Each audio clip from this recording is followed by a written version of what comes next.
There was once an old mansion in the country in which an old squire lived with his 2 sons, and these 2 sons were too clever by half.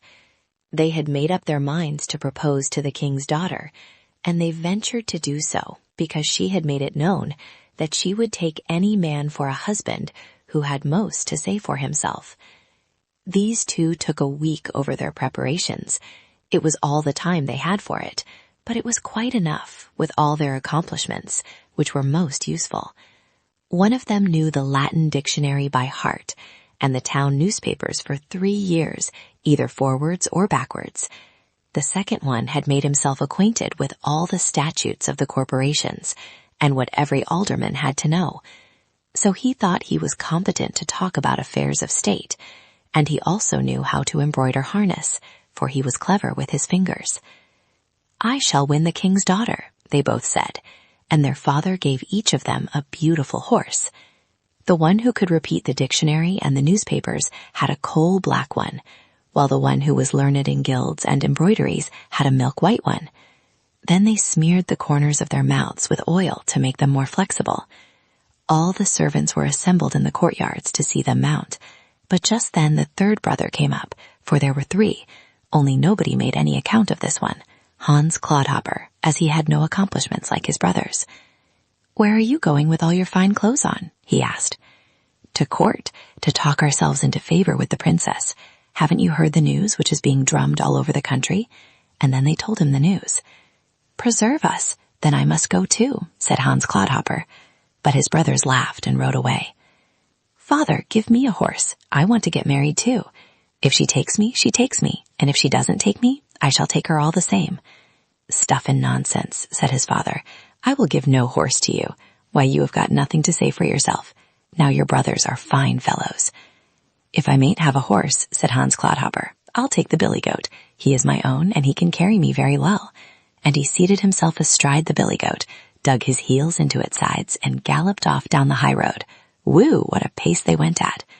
"Here I come," shouted Hans Clodhopper, and he sang till the air rang with it. The brothers rode on in silence. They did not say a word to each other, for they had to store up every good idea which they wanted to produce later on, and their speeches had to be very carefully thought out. "Hello," shouted Hans Clodhopper. "Here I come. See what I found on the road." And he showed them a dead crow. "What on earth will you do with that, Clodhopper?" said they. "I'll give it to the king's daughter."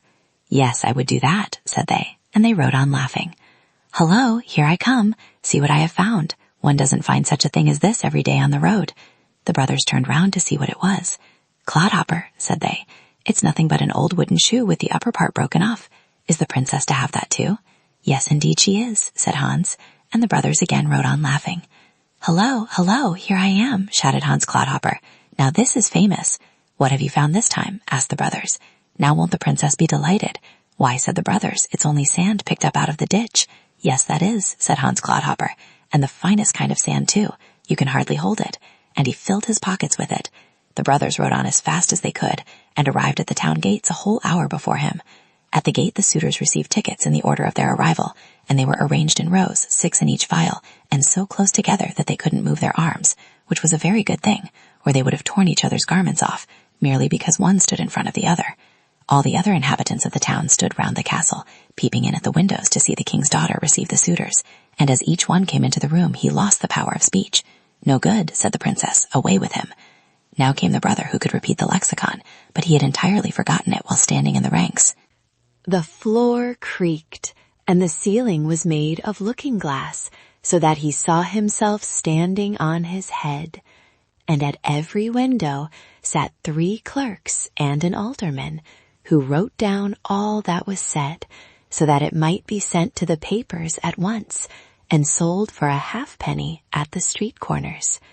It was terrible, and the stoves had been heated to such a degree that they got red hot at the top.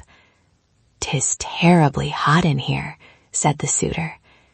"That is because my father is roasting cockerels today," said the princess.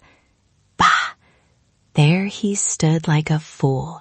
He had not expected a conversation of this kind, and he could not think of a word to say, just when he wanted to be specially witty.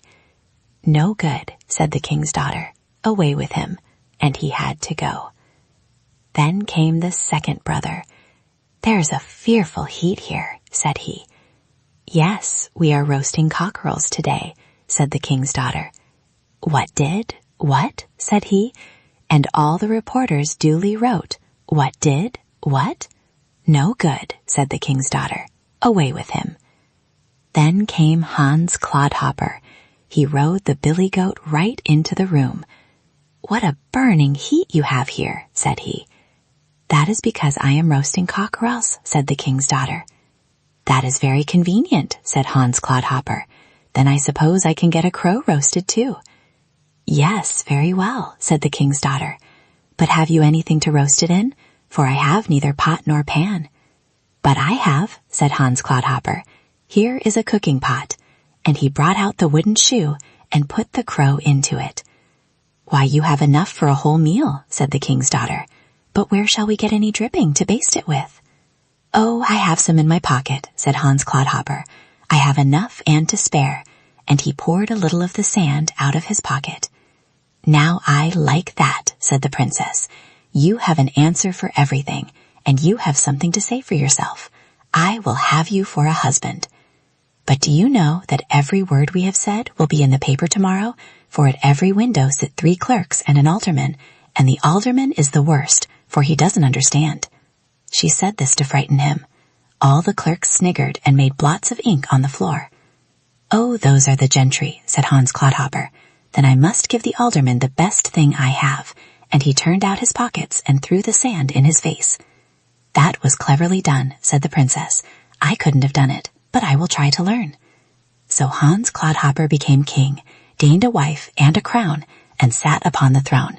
We have this straight out of the alderman's newspaper, but it is not to be depended upon.